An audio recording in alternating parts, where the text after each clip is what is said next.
Hello friend, it's great to see you and welcome back. Today, I'd like to talk about this game, System Shock.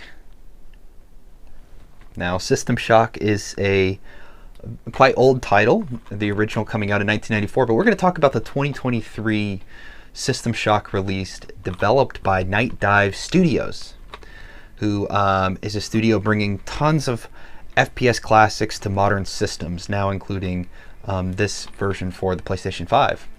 And I recently reviewed on the channel Star Wars Dark Forces, which Nightdive Studios also developed, and so just kind of very cool that they're modernizing these titles and bringing them to us. I don't know why more companies don't just think to do this.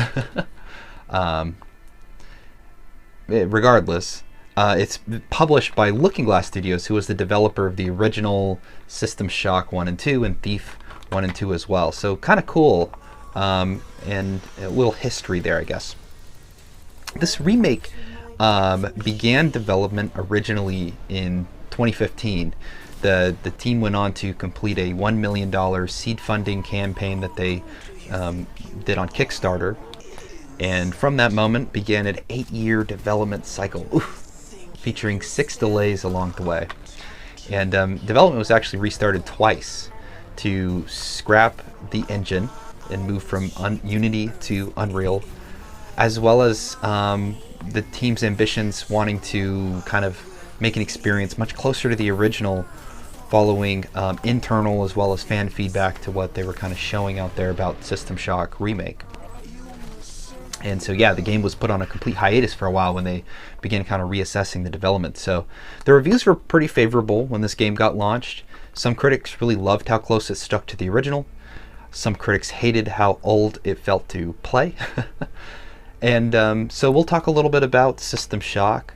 I think sadly another big thing to point out is Tencent in 2020 acquired the rights to a System Shock sequel for a third game. And so while Nightdive Studios' efforts were successful, the ability to continue that momentum is likely halted for the time being. But anyway, let's show off the game a bit. So here's System Shock, and right on the front we have SHODAN, and featured in a nice kind of vignette of black kind of coming out of the darkness. And I think it's a very eye-catching cover art. Spine is pretty typical, nothing too fancy there, just says System Shock. And then the back is quite colorful. It has this like teal digital look to it, and includes our favorite, the half wall of legal text and information. Experience the classic dystopian horror shooter in a modern remake, giving a new generation of players the chance to fight SHODAN, the space station's deranged computer hellbent on humanity's destruction. Are you doomed, or can you survive the Citadel? That's the big question within the game. And just kind of opening up the inside here, nothing special included. We just merely see the disc itself, and the disc has that repeating art style from the front. So alrighty, let's put this on the shelf, and then we'll talk a little bit about the game. So I think the first thing I want to share with you is a little bit about the story. The story is pretty interesting in System Shock, actually. So you play as a hacker who gets caught attempting to access some files of a space station called Citadel, which is owned by Tri-Optimum Corp. And Edward Diego, who is the executive of Tri-Optimum, his minions have found you and they've caught you, and so he makes a bargain with you. Hey, if you go in and hack SHODAN on the Citadel, then let's make a deal. You know, Diego had some kind of nefarious means by which to do this, but he promised, oh, we'll give you a military grade cyber chip that you can install, and you do the hacking itself. But unfortunately, your player wakes up 6 months later on the Citadel space station, which has been plagued with crazy reprogrammed robots that just want to kill you, and muted people and cyborg people, and the whole system is out of control. And SHODAN has put a plan into action to attack Earth, destroy all of its major cities, and become an AI god to rule over Earth. So you just got to stop her. That's the plan at the end of the day. So the story has many cyberpunk-ish themes, things you'll see in a lot of cyberpunk media. Things from commentary on artificial intelligence. Of course, this game has a AI at the core of it that is a complete horror. Corporate espionage, ethics. You'll deal with these throughout the story. Humanity versus machine. You know, these are also things that kind of come up. So the story is delivered piecemeal, mostly, through audio logs and conversation pieces you'll have live with others. But it's otherwise a pretty quiet experience. You just kind of play a mute character who's wandering through this world. And so your biggest interaction is with SHODAN. And SHODAN is a true threat. And just the progression of diving deeper into the station and interacting with and having more confrontations with SHODAN was plenty story enough to keep me quite engaged in the game. Though I would say overall the story is really stop SHODAN and get to the and get out of the Citadel Space Station. So it's a pretty straightforward drive from there. I was very impressed with the writing direction for SHODAN. They're very intimidating in the way they speak and the actions that they take throughout the course of the game. And also really kind of feels alive in its dialogue when you are interacting with and confronting the characters. So that was super cool. And so I think that the story overall was very engaging, and the dialogue and writing really kept me on board, even though a lot of those aspects are pretty light in this immersive sim itself. So jumping over to gameplay, so System Shock, it's kind of set a standard for a lot of the future immersive sims, especially those ones on the 7th generation of consoles, of that era, such as BioShock and Dishonored, etc. So if you've played either of those games, you might have some familiarity with the level of RPG mechanics that are embedded in this first-person shooter.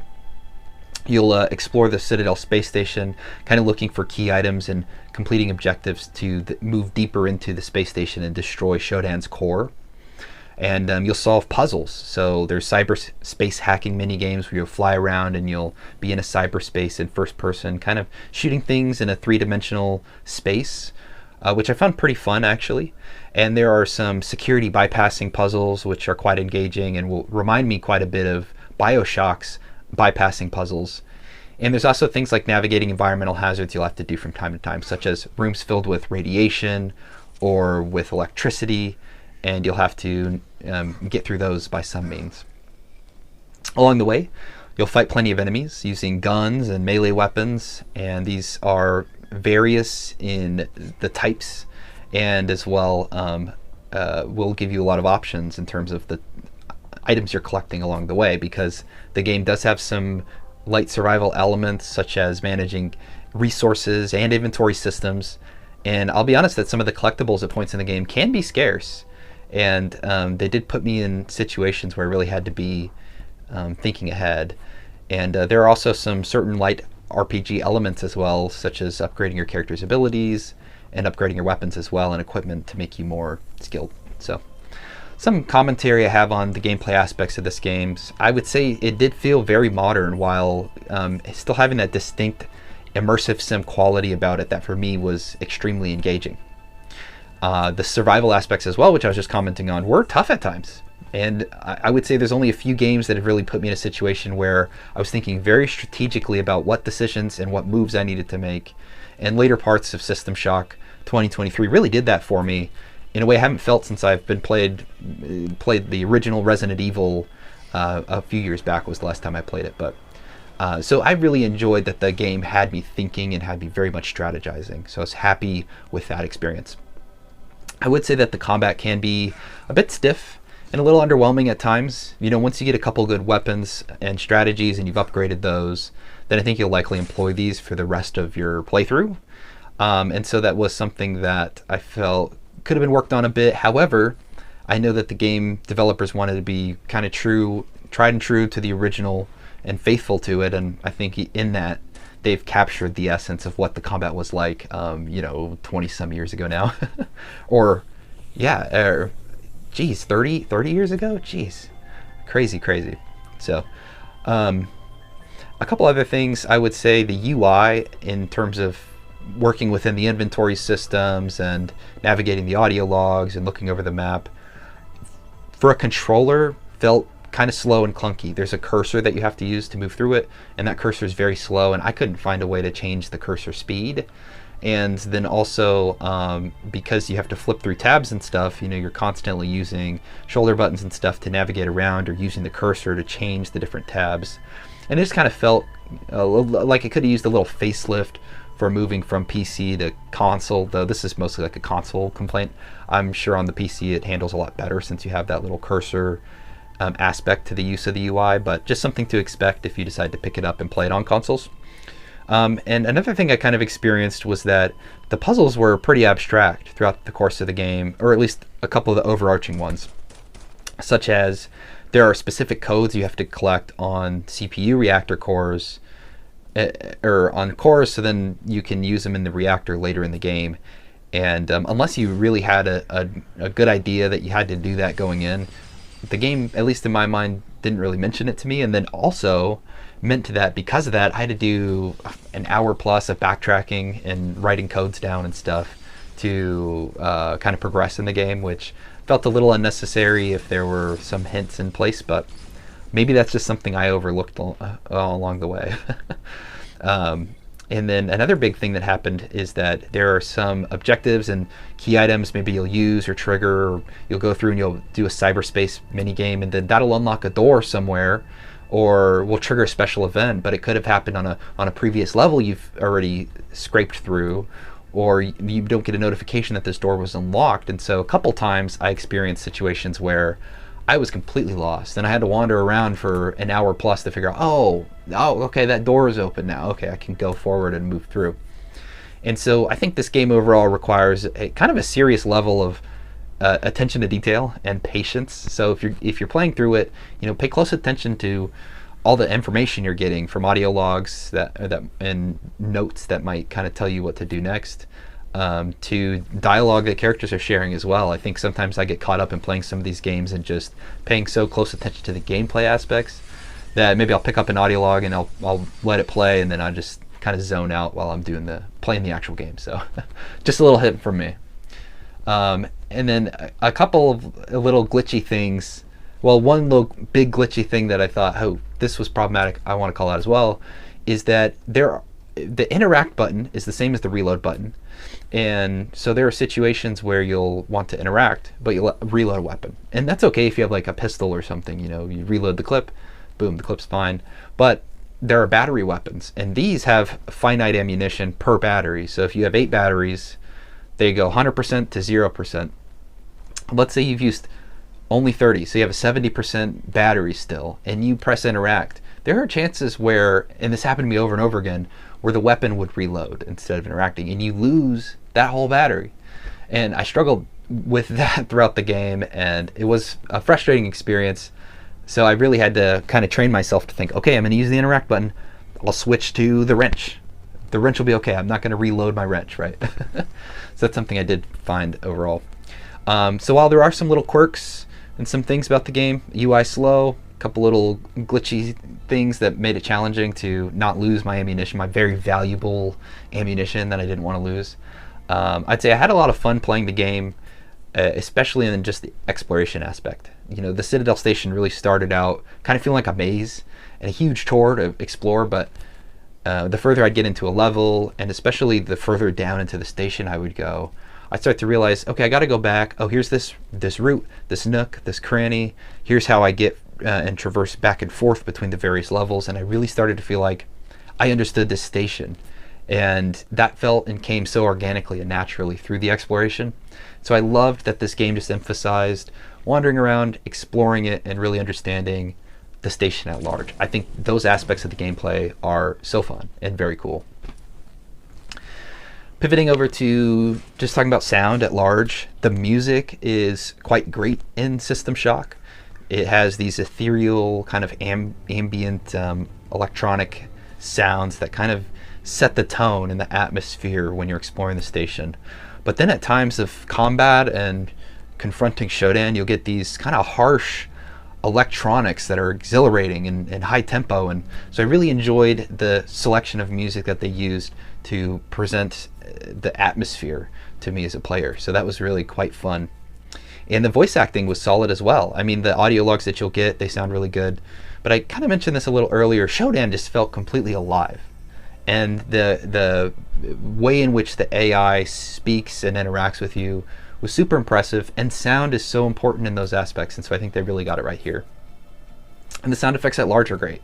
You know, if you're picking up items, or the little pings when you're highlighting items, or you're vaporizing things, or fighting creatures and using different laser weapons and hitting them, and hitting different types of creatures, you know, robots or organic mutants, it all just sounded so immersive and so real to the game I was playing, and I just loved that about the overall sound. So it felt, what's most important about the music, the voice acting, the environmental sounds, is that they're going to pull me in as a player, and this game really did that, and so I'm really happy that that was the case. And finally, just to talk about the presentation of the game, visually what it looked like, the graphics, etc.